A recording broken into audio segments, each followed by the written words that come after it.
2시간 전에 마감한 트레이더가 생생하게 전하는 글로벌 마켓 리뷰 델타원입니다. 오늘은 철저히 트레이더의 관점에서 이야기를 해보겠습니다.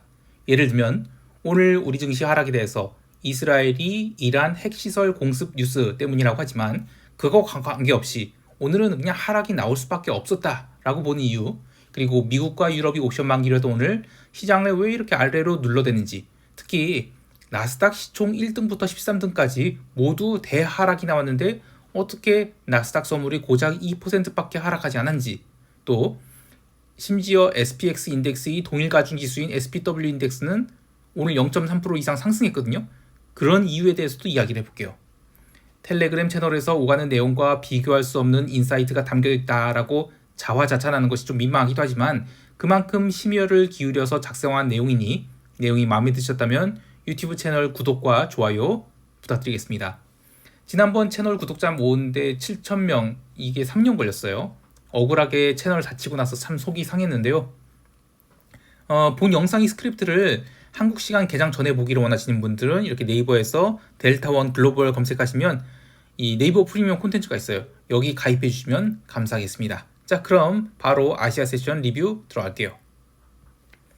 서두의 우리 증시 하락 이유가 이스라엘이 이란 공격 때문만이 아니었다라는 이야기를 했는데요.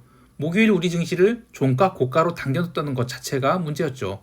그리고 우리 증시만이 아닌 일본 증시도 지금 절대로 깨지면 안 될 자리를 아시아 세션 시작하자마자 시가선부터 깨고 내려가기 시작했어요. 또 대만 증시도 마지막 슈팅을 주고 나서 급락하고 있었기 때문에 시장의 분위기는 어쨌든 주봉 마지막 날을 하락으로 마감할 가능성이 있었고, 다만 바닥이 어디가 될지는 변동성 흐름을 보면서 판단해야 된다라고 생각했습니다. 실제로 나스닥 선물이 금요일 아침 아시아 세션 전산장이 시작되고 나서 먼저 눌리기 시작했고요. 함께 일본 증시도 밀리기 시작해서 9시 50분까지 제법 하락을 한 상태였죠. 우리 증시도 오전 9시 30분까지 외국인들이 선물을 만기 가까이 때렸고, 현물 또한 30분 만에 1,000억 넘게 매도하면서 전일 기록한 저점을 깨버렸습니다. 그 뒤로 선물이 좀 반등한 듯했으나 우리 증시 재하락, 즉 이 전쟁 이슈로 인한 재하락은 10시 10분부터였어요. 자, 그런데 그 CME 전자거래에서 주요 위험 자산들이 움직이기 시작한 것은 10시 10분이 아니라 9시 55분이에요. 이때 블룸버그에서는 뉴스도 아예 없었어요. 9시 55분에 갑자기 조용하던 기름과 골드가 강한 거래량을 실으면서 상승하기 시작했거든요. 그리고 6분 정도 지나서 10시 1분에 그 블룸버그 단말기에 브레이킹 뉴스가 떴어요. 그래서 이 9시 55분부터 매수한 애들은 진짜 정보가 빠른 애들이었던 것 같아요. 여하튼 그때부터 유가가 이제 5분 단위로 0.5%씩 수직 상승하기 시작했어요. 유가가 83달러 넘어갔는데도 코스피 선물은 그때는 하락할 생각 안 하고 있었습니다. 근데 10시 10분에 유가가 83.3달러 터치하면서 아마 그때부터 한국어 번역 뉴스가 나오기 시작했던 것 같아요. 골드도 마찬가지였죠. 골드도 이 10시 11분에 블룸버그 단말기 뉴스 보고 이거 뭐지 하면서 움직이기 시작했는데 10분 만에 2,400달러 딱 가니까 외국인들은 이건 매도 늘려야 되겠구나 하면서 10시 10분부터 선물 매도를 6천억 더 늘리게 됐어요. 그래서 원래 시장 하락은 선물 352선에서는 저지될 수 있었는데 이 공습 이슈로 인해서 선물이 348포인트로 언더슈팅이 난 것이죠. 물론 거기에 하나 더 보탤 것은 옵션 이야기가 있는데 그거는 좀 이따 얘기하기로 하고요. 그래서 12시 이후로 선물 시장이 다시 354선까지 반등한 것은 공습 이슈가 소멸되면서 반등한 것이기 때문에 실제 시장은 전일 대비 한 10포인트 정도 하락, 그러니까 352선 정도가 합리적이었다라고 보고 있어요. 하지만 시장이 아직도 바닥을 찍지 않았다라고 보는 것이 있습니다. 오늘 외국인들이 선물 매도도 그러지 않아도 눌려있던 선물 베이시스가 이론 베이시스 대비 장중한 때 마이너스 1.1포인트까지 저평가를 보이기도 했죠. 자, 여기서도 트레이더의 디테일을 좀 이야기해 볼게요. 오늘 선물 베이시스의 저평가 구간은 오전 10시, 그러니까 공습 이벤트 이전에 있었어요. 또 공습 이벤트가 소멸되고 난 오후 2시 이후로도 베이시스 눌림이 있었거든요. 그래서 외국인들은 공습과 관계없이 우리 증시는 그냥 반등식 매도라고 봤던 것 같아요. 프로그램 차익 매도가 3천억 가까이 나왔지만 매도가 집중된 구간이 개장 초 그리고 오후 2시 이후였다는 것이 증거입니다. 옵션 시장에서는 드디어 변동성이 터졌습니다. 물론 변동성이 터진 구간은 장 초반이 선물 하락 구간이 아닌 공습 이슈가 터졌을 때 그때 이제 변동성이 터진 건 맞지만 오늘 변동성을 터뜨린 주체는 외국인이 선물 매도가 아니었다고 봅니다. 외국인들이 그동안 이른바 뭐 아마게돈 펀드라고 해서 매달 극외 가격 풋옵션을 일정 금액씩 매수를 해서 오늘과 같은 이런 테일 리스크가 발생할 때 이익 실현하곤 하는데, 그렇게 매수를 할 때의 거래 상대방은 늘 개인이었죠. 그 개인이 오늘 드디어 당한 것 같아요. 개인이 풋옵션을 오늘 137억이나 매수를 했는데, 매수한 것이 그동안에 이제 종종 관찰되었던 슈퍼개미 매매 형태와 또 달랐어요. 행사가가 342의 거래가 집중되었는데, 어제도 설명드렸듯이 이번 5월물 옵션 거래의 특징이 콜 클래스는 상승할 것 같은 거 없다, 이렇게 대놓고 콜 매도는 계속 쌓였단 말이에요. 근데 풋 매도는 또 희한하게 안 들어오고 있었어요. 그 외 가격 풋 매도 조금 있었는데 그게 오늘 터진 겁니다. 목요일 선물 마감 가격이 360포인트였기 때문에 잔존리를 감안하더라도 풋 342 같은 경우에는 평소 같으면 움직일 일도 아니었죠. 그런데 그동안 극외 가격 풋 매도를 하던 개인들이 이 320 이하의 풋옵션이 전일 대비 더블 넘게 올라있던 상황에서 10시 30분부터 외국인 선물 매도가 강화되자 배가가 살아났어요. 그러면서 이 옵션이 쫙 스마일 되니까 도저히 견디지 못하고 342 풋옵션을 대량 매수를 해서 하방을 해지한 것으로 봅니다. 그래서 오늘 개인이 풋옵션 137억 매수는 뭐 네이키드로 하방을 질렀다기보다는 리스크 관리 차원에서 풋옵션을 매수한 것으로 봐요. 자, 근데 갑자기 오래전 생각이 나는데, 제가 한때 옵션 트레이딩을 살벌하게 했던 이 라떼는 시절이 있었는데요.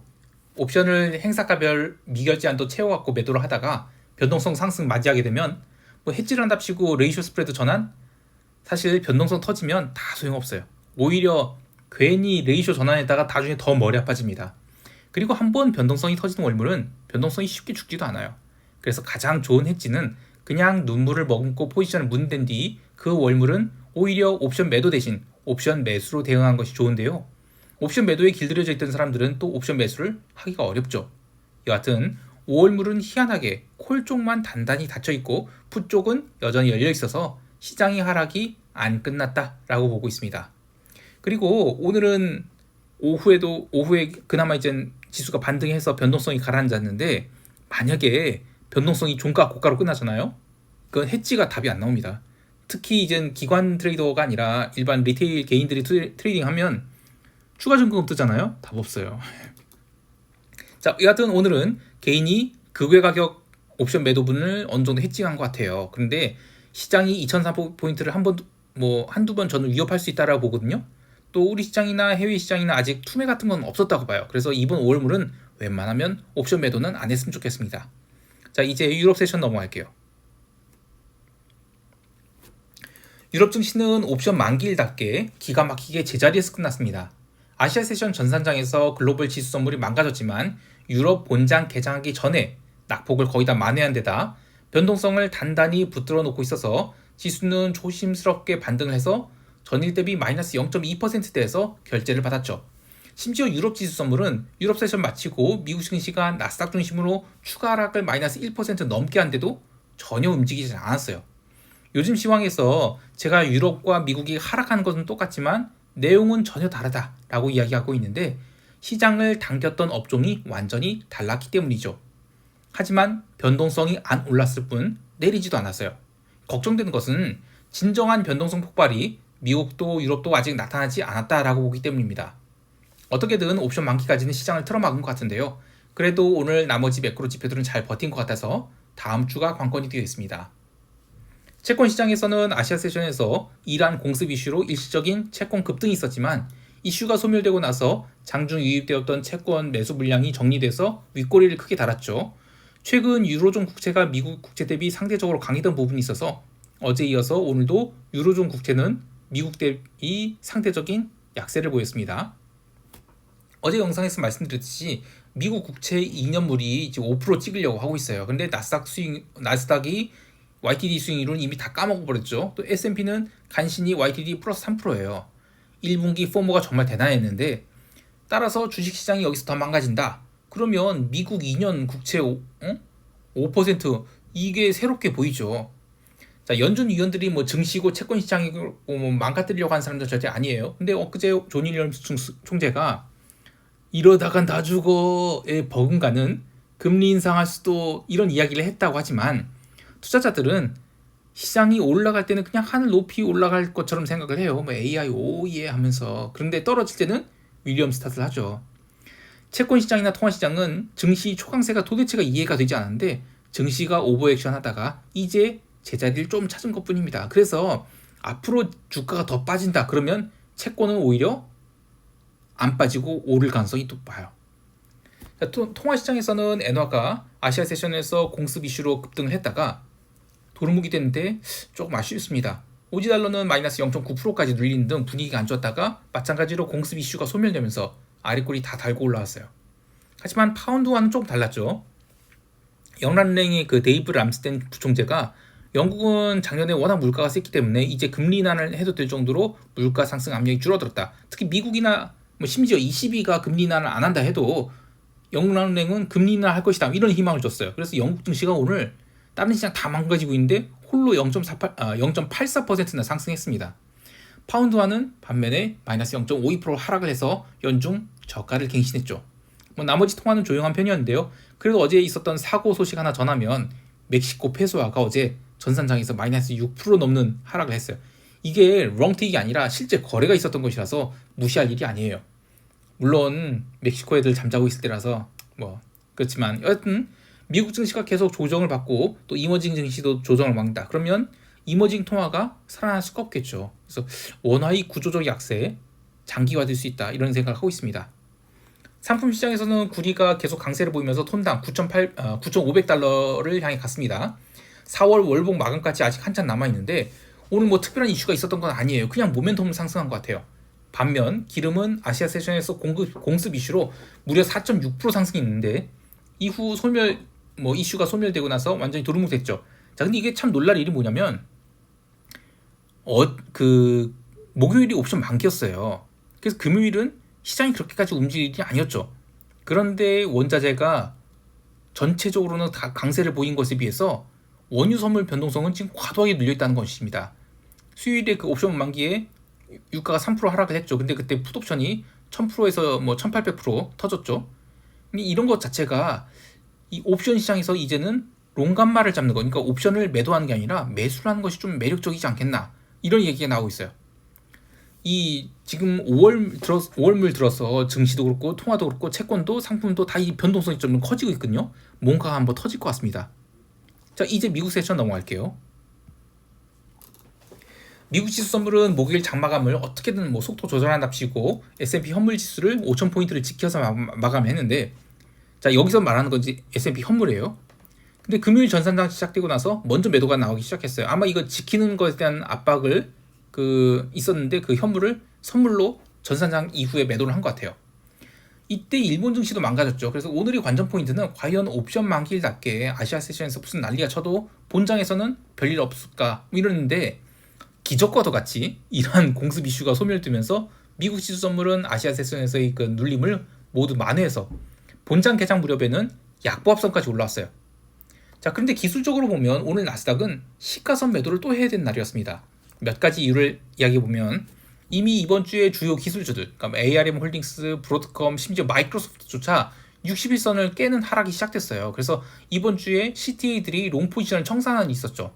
오늘 시가 출발 위치가 5일선을 아래로 계속 밀어내려는 위치였기 때문에 오전장 숏을 잡는 것은 아주 좋은 선택이었던 것 같아요.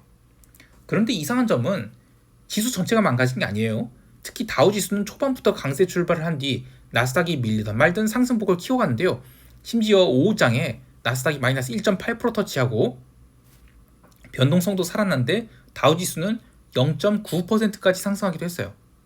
다우지수의 강세는 여러 가지 이슈가 있지만 유나이티드 헬스그룹이 4월 첫째 주에 실적 이슈로 급락이 났던 것을 이번 주 들어서 주봉을 무려 14%를 당기면서 시장을 왜곡한 점도 있고, 또 골드만이나 JPM, 심지어 카드 회사인 아메리칸 익스프레스까지 이 금융주가 강세를 보이면서 다우지수를 당겼다고 봐요. 그 덕분에 미국 지수 선물은 어떻게든 5,000포인트를 지키려 했던 것 같아요. 오해가 있어서 정확하게 얘기할게요. 목요일은 S&P 인덱스, 그러니까 현물 지수를 5,000포인트 지키려고 했고, 금요일은 S&P 선물을 5,000포인트 지키려 했어요. 금요일에 있었던 4월물 옵션 만기는 선물에 대한 옵션이지 지수에 대한 옵션 만기가 아닙니다. 그래서 이제 우리 증시 옵션 만기가 이제 지수에 대한 옵션이기 때문에 좀 헷갈릴 수가 있는데, 미국은 옵션 만기가 선물에 대한 옵션 만기예요. 물론 이제 선물은 당연히 현물에 대한 만기죠. 여하튼 오전장에는 그렇게 지수를 방어했는데 오후 들어서 나스닥 기술주에 대한 매도가 점점 거칠어지면서 결국 나스닥을 종가 저가나 다름없는 마이너스 2%로 밀었어요. 근데 S&P 선물은 그냥 장마감 직전에 언더 슈팅 쫙 줬다가 5,000포인트를 지켜서 마감했어요. 딱 그래서 피닝을 시켰습니다. 양옵션 다 죽인 거죠. 자, 그런데 시장에서 공통적으로 나온 이야기가 있습니다. 시장이 상당히 질서 있는 하락을 하고 있다는 것인데요. 오늘까지 시장이 빠지는 상황에서 투매가 나왔냐? 전혀 그렇지 않아요. 이번 주 나스닥 주봉이 마이너스 5.4% 하락인데 보통 시장이 이 주봉상 3%를 넘는 움직임이 나오잖아요. 그럼 그 다음부터는 이제 변동성이 살아나면서 하루는 마이너스 3% 하락, 다음날 플러스 2.5% 상승 이런 식으로 급등락이 나오면서 바닥을 찾아갔는데 그런 것이 없었어요. 이게 옵션 만기주 이슈가 있어서 그런 것 같기도 한데 또 하나는 올해 YTD로 보면 아직도 SPX 인덱스와 SPW 인덱스가 벌어져 있어요. 그러니까 이건 뭐냐면 AI 주식 프리미엄이 아직 안 빠졌다는 얘기입니다. 실제로 어제 SPX 인덱스는 마이너스 0.8% 넘는 하락을 했지만 SPW 인덱스는 0.4% 넘게 올랐어요. 즉 여기서부터 기술주들이 투매가 시작된다 그러면 SPX와 SPW의 갭이 급격하게 축소될 것 같은데요. 그래야만 AI 주식 프리미엄이 빠졌다라고 볼 수 있는 것이죠. 개별 종목들 보면 ARM홀딩스가 무려 마이너스 16.9% 하락을 했는데 아이고 손영감님 괜찮으실려나요? 하지만 2월 7일 수요일이 갭 상승분을 아직도 채우지 못했죠. 저 갭을 채우기 전에는 반등한 것이 의미가 없을 것 같아요. 엔비디아도 60일선을 깼는데 월요일 하루 조금 빠지고 화요일에 강하게 빠진다. 그럼 그 다음부터가 바닥이 되지 않을까 생각하고 있어요. 엔비디아의 하락 이유에 대해서 자사의 칩을 공급받던 AI 기업들이 이제는 도리어 경쟁자가 될 것이라 이런 이야기가 있어요. 기존의 엔비디아의 그 H200 칩이나 앞으로 나올 그 B100 칩은 모델 학습에 필요한 칩이긴 하지만 텍스트 기반의 LLM은 학습이 어느 정도 마무리돼서 성과도 대충 상향 평준화가 되는 것 같다고 해요. 근데 이제 이미지나 영상 기반 학습은 이게 또 감당할 수 없는 그런 비용이 들어가죠. 그래서 저는 시장이 한 템포 쉬면서 수익 모델을 좀 만든 다음에 레벨업을 시도하지 않을까 이런 생각을 해요. 또 이렇게 수익 모델을 만들 때 그러니까 리테일 단에서 쓰는 칩은 엔비디아의 칩 같은 학습용 칩이 아닌 훨씬 가벼운 칩이 필요하다고 하죠. 근데 이런 칩은 메타도 MS도 구글도 직접 준비하고 있다고 해요. 그래서 이들이 그 엔비디아의 경쟁사가 될 것이다 이런 얘기가 있어요. 근데 이런 스킴을 보면 뭐 겁나 비싼 TSMC는 논외로 하더라도 삼성전자가 뭐 HBM에서는 뭐 말아먹어도 파운드리를 잘만 살리면 괜찮지 않을까 싶어요. 근데 어쨌든 지금은 반도체 피어그룹 자체가 조정을 받고 있어서 시장의 변동성이 좀 가라앉을 때까지는 투자를 쉬는 것이 좋겠습니다. 마지막으로 변동성 이야기를 할 텐데요. 미국은 증시 하락에도 불구하고 변동성이 터지지 않았어요. 하지만 그렇다고 안 오른 것도 아니죠. 옵션 만기로 어떻게든 틀어막았던 시장을 다음 주에 터뜨리게 된다. 그럼 시장이 본격적인 변동성 폭발을 할 것 같아요. 한편 직전에서 언급했듯이 시장이 질서 있는 하락을 하고 있어서 제로DT로 장중 해칭한다. 그럼 과연 28일 변동성 폭발이 있을까라는 생각이 들기도 해요. 그럼에도 불구하고 개별 시장의 변동성 골고루 상승하고 있어서 빅스 18포인트는 여전히 저렴해 보입니다. 자, 이제 시장 총평하면서 대응 전략 이야기할게요. 먼저 우리 증시는 야간 선물이 약간 하락을 했으나 종합주가지수 2600선을 회복하기에는 여러 가지로 어려움이 많다고 보고 있어요. 여전히 옵션 밴드는 370에서 350 구간 설정되어 있는데 위쪽보다는 아래쪽이 훨씬 더 열려 있는 것 같아요. V코스피 지수가 이제는 20포인트 위에서 마감했죠. 그래서 밴드가 조금 더 확장돼서 하루에 뭐 기본 행사가 2개 이상 움직일 수 있다라고 봐요. 그러니까 종합주가 지수를 환산하면 40포인트 이상이 장중 오르고 내림이 있을 수 있다는 겁니다. 이번 옵션 만기 5월물이 끝나기 전에는 증시의 의미 있는 롱포지션을 잡아서 홀드하는 건 쉽지 않은 것 같아요. 다음 주에 뭐 시장이 빠질 때는 현물 기준으로는 전 바텀 피싱 괜찮다고 보거든요. 근데 포지션을 꼭 홀드? 이건 아닌 것 같아요. 매수는 단기 관점으로 접근하는 것이 좋겠고요. 또한 이 콜매도를 친다 하더라도 옵션 가격이 과도하게 살아날 수 있는 점 감안하시고 고변동성 장세에 맞는 낮은 레버리지로 대응하는 것이 좋겠습니다. 해외 시장에 대해서는 다음 주 시장이 또 한 차례 강하게 눌릴 수 있다라고 봐요. 이번에 참 여러 가지로 반성할 일은 나스닥의 숏뷰를 갖고 있으면서도 매매는 참 못했는데 가장 아쉬운 것은 4월 4일 목요일에 시장이 의미 있는 하락 전환했을 때 이때 시장이 부러졌다라고 생각했는데 4월 11일 목요일에 시장도 완전히 위로 돌려놨거든요. 이 상승세가 나오면서 또 열려있나 보다 싶었어요. 이후 4월 15일에 그 월요일에 시장이 하락을 하면서 이제 61선 깼으니 진짜 하락이다라고 하고 그때 숏포지션 홀드했어야 되는데 숏포지션 잡았고 진짜 쥐꼬리밖에 이익 못 냈어요. 그래서 다 잘랐어요. 참 이거를 보면서 제가 1월 한 달 내내 있었던 1월부터 3월까지 있었던 이 포모 장세에 너무 길들여져 있었던 거 아닌가 이런 반성을 합니다. 여하튼 변동성이 살아나고 있어서 뭐 다시 트레이딩하기 좋은 장세가 됐으니 힘내서 매매를 해보겠습니다. 마지막으로 이 비달러 바스켓에 대해서 이제 고민하는 게 다음 주 금요일에 BOJ 금리 결정이 있거든요. 근데 이제 엔화 옵션이 다다음 주 금요일이 만기예요. 그래서 수요일쯤에서 마지막으로 엔화 콜옵션 한번 사보고 금요일에 나가야 된다. 그러면 시장 잘못 봤다고 보고 인정해야죠. 왜냐면 이번 미국 CPI 발표에 엔화를 비롯한 비달러 바스켓이 박살나고 나서 나오고 있는 이야기가 BOJ가 과연 시장 개입을 하겠느냐, 통화시장 개입이 아닌 금리 정책으로만 어떻게 하지 않겠냐라는 이야기가 있어요. 그래서 155엔은 물론이고 160엔대를 봐야 되지 않나 뭐 이런 얘기가 있거든요. 사실 그 전에 152엔도 마지노라고 했죠. 근데 이후에 구두 개입이 계속 나왔어요. 그런데 실제 시장 개입은 없었죠. 그래서 금요일도 만약에 안 움직인다, 그럼 포기해야 되는 게 맞죠. 오지달러 매수분은 상품 시장이 진짜 강한데 결국 상품 통화는 지금 원자재 펀더멘탈을 따라간지라 투기 수요만으로는 상품 통화가 움직이기 어려운 것 같아요. 그래서 이제 지금은 이런 것 같아요. 그 구리도 이게 다 골드도 어떤 투기 수요에 의해서 올라간 것이지 펀더멘탈과는 거리가 있다, 이렇게 보기 때문에 상품 통화가 안 가는 것 같아요. 근데 어쨌든 시장이 안정된다 그러면 상품 통화도 빠르게 반등할 수 있다라고 봐요. 그래서 어쨌든 포지션 늘리지 않고 관망하겠습니다. 자, 즐거운 주말 되시기 바라고요. 이상 델타원이었습니다. 구독과 좋아요 부탁드립니다. 감사합니다.